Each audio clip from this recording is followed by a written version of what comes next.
A reading from Mark. Jesus and his disciples headed out for the villages around Caesarea Philippi. As they walked, he asked, "Who do people say I am?" "Some say John the Baptizer," they said. "Others say Elijah. Still others say one of the prophets." He then asked, "And you? What are you saying about me?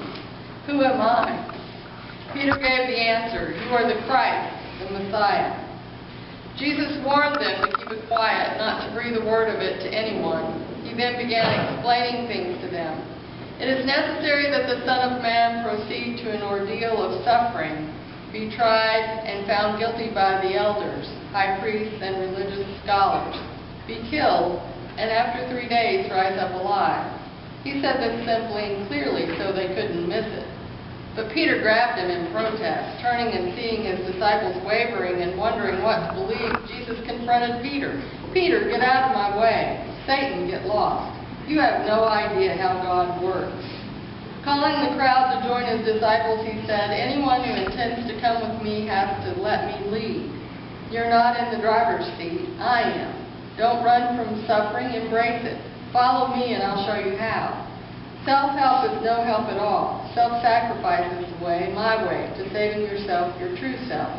What good would it do to get everything you want and lose you, the real you? What could you ever trade your soul for? If any of you are embarrassed over me and the way I'm leading you when you get around your fickle and unfocused friends, know that you'll be an even greater embarrassment to the Son of Man when he arrives in all the splendor of God, his Father, with an army of the holy angels." The Gospel of the Lord. We have somebody that actually sells real estate. Kelly. Yeah, she's not here though. One of the things that's real popular in real estate is location, location, location. Because if you're familiar with that little spread of words, then you know that it doesn't matter if you've got a mansion and it's sitting in a terrible place, most likely you're not going to be able to sell it very easily. And if you have a pretty so-so house, but it's in a great neighborhood, a great area, most likely you'll get top dollar for it, right? You all heard that, right? Well, location has a lot to do with today's gospel. And in today's gospel, Jesus is actually, as it starts out, they're walking through Caesarea Philippi. Now you need to know that this area was long the shrine of the nature god Pan, the Greek god Pan. And I think he was a Roman god too. But anyway, the nature god Pan was worshipped in this place for a long time. And then Caesar adopted it, and so there was also a shrine to Caesar. That's why it was called Caesarea Philippi. And so this place was a place that was outside of the norm for Jesus and his disciples, the Jewish people too.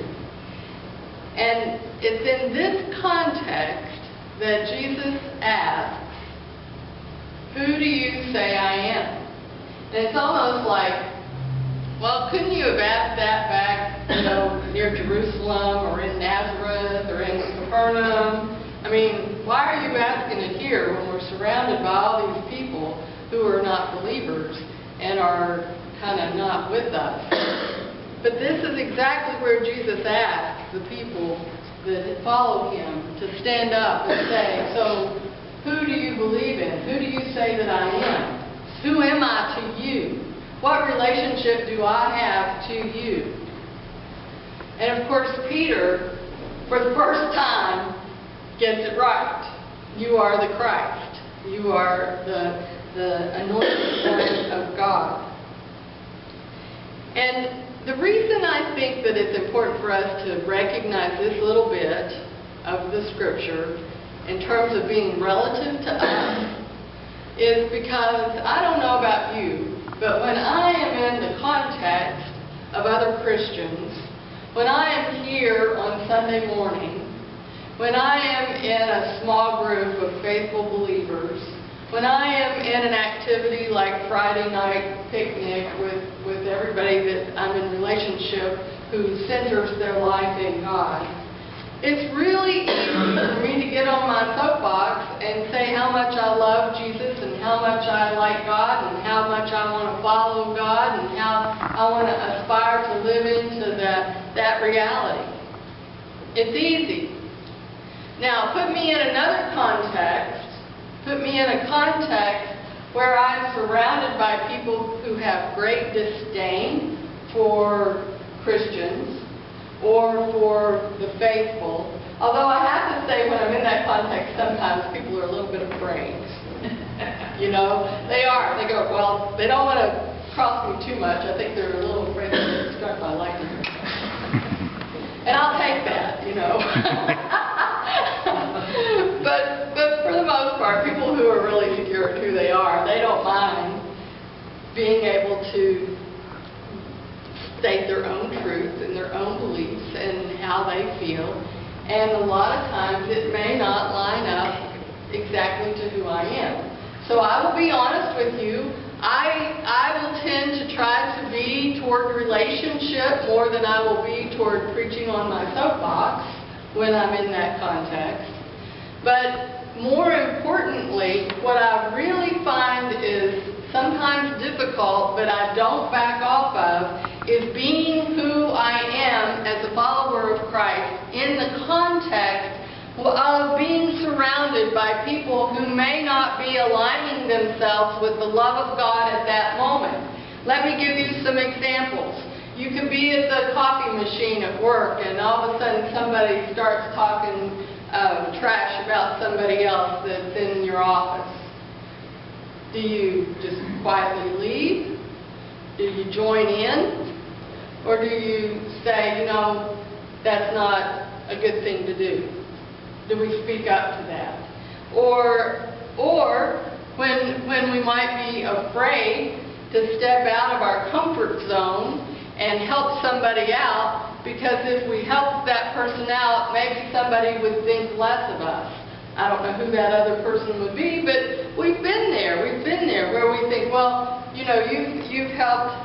I saw this the other day. You know, I mean, people attack things just for no reason at all. You know, if you, Joseph Beth put a book out, and all of a sudden everybody on Facebook's carrying on like crazy. And I'm thinking, they're a bookstore. Of course they're going to carry all the books, not pick and choose. So it's really important for us to recognize and remember who we are, even if we are in the context of non-believers and symbols of things that are not a part of who we are as followers of Jesus. And I think that's part of the reason that Jesus decided to ask his disciples, who do you say that I am? Who do you say that I am? In the context of Caesarea Philippi. And I think that is the lesson that we need to hear today, because we all have been there. I have been there. I have kept my mouth shut in times when I should have opened it, and I have opened it in times when I should not have. And so all we can do is pray that God will give us the grace and the courage to stand up for who we believe in when we're in those situations. So who do we believe in? If you listen to the gospel this morning, this lesson actually comes halfway through the Gospel of Mark. And all the way up through the 8th chapter of Mark, Jesus has been going around teaching and preaching and healing and exorcising demons and doing all these great, wonderful works. And everybody was always commenting, who is this person that's doing all these grand things? Who is this person that's so powerful that he can heal somebody? Who is this person that can speak to demons and get rid of them? And so right in this moment, Peter's proclamation, he is the Christ, he's the Messiah, he is the one we've waited for, he's the anointed of God, so we're told. But the funny thing about it is if you read Mark through, and the Gospel of Mark is the shortest one. It's not very many chapters, so you could read it in one day. But when you're reading it through, all those wonderful, miraculous things happen up to chapter 8. And then after chapter 8, everything turns toward Jerusalem. He kind of turns his face toward Jerusalem. And everything from that point on is going to the ultimate of Golgotha and death and resurrection. So, who are we proclaiming? These people that followed Jesus were waiting on a Messiah. They were waiting on somebody to release them from the oppression and degradation that the Roman Empire had laid upon them. They were looking for someone to give them back their land, their country, give them back their independence, give them back their freedom. They were waiting on somebody like King David. Do you remember King David? Do you remember that when he was a little boy, he took the slingshot and killed the oppressors? And eventually he was made king, and his relationship with God was such that the children of Israel and the nation of Israel became powerful and wonderful. And everybody loved living in that era, kind of like we love living in this era of freedom and independence and not having any oppression. And David was the icon of that life, because people knew that David could go vanquish the enemies and keep everything that was threatening at bay, and that's who they wanted. That's who they were waiting for. That's who they thought God was going to send them. And Jesus says, I'm going to Jerusalem and I'm going to suffer. And I'm going to die. And I'm going to rise up in 3 days.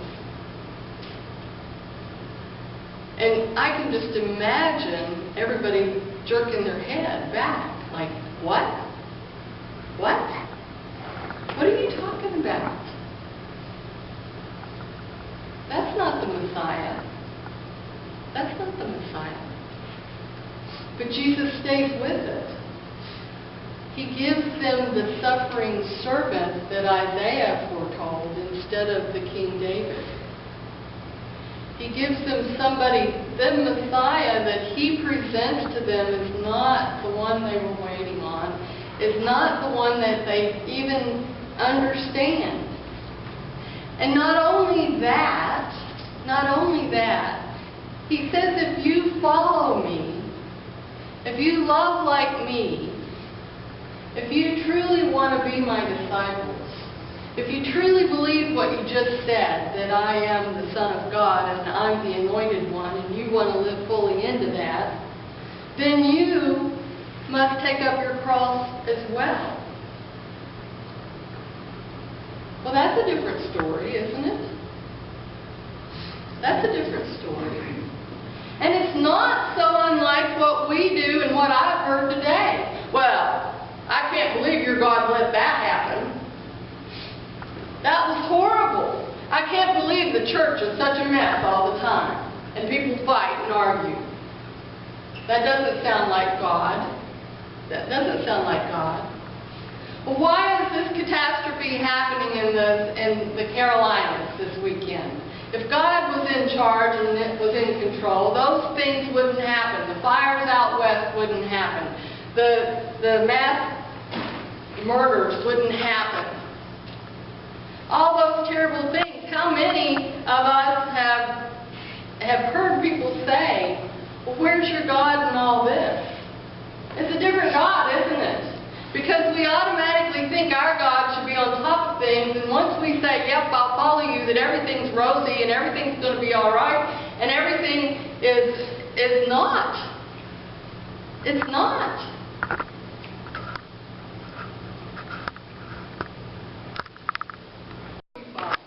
Told us we take up our cross do we do that? How do we take up our cross? Well, we look back and see what he did. That meant he gave his life in love for us. That meant he gave us 100%. That meant when he took up his cross, he gave us his everything. So when we take up our cross, we're asked to totally give our whole lives over to God fully. To totally give our lives over to the will of God. To commit 100% to living fully into the life that we have been graced with and given as followers of Jesus Christ. That we allow Jesus to guide us and direct us in our actions and in our words and in our thoughts. That we commit our time, our talent, our treasure, our resources, our skills, our gifts. We give it all. Because that's what it means when we take up our cross. We give it all. We give ourselves 100%. 100% to the glorification of God and of sharing the love of God's kingdom with others.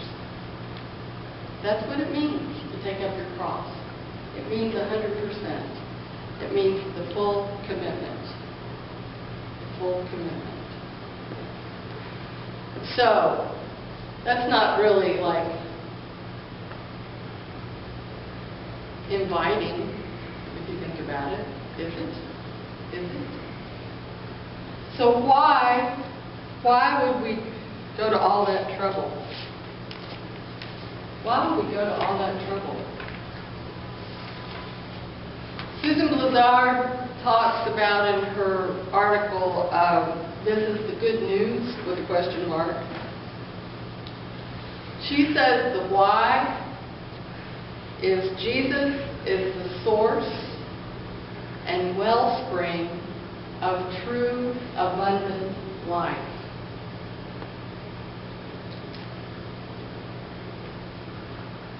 And when we have Jesus at the center of our lives,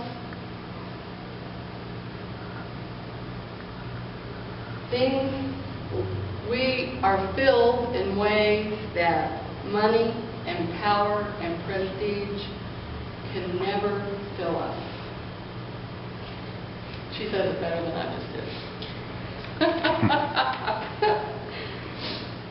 With Jesus comes real love, limitless hope, deep relationship, radical generosity, and true power in the upside down, inside out vision of God's ultimate design for the world. Because you've got to know that this is upside down and inside out in relation to the world. All these things that I've said in this message today don't sound like what we hold up as success and fulfillment in our material world, do they? I mean, it doesn't. But the truth of the matter is, when you begin to experience that depth of love, when you begin to experience that radical generosity, when you begin to experience that limitless hope, if you just even get a little taste of it, you recognize that nothing in this world can hold a candle to the light of Christ within us, within you, and surrounding us. We are blessed because we call Jesus our Messiah.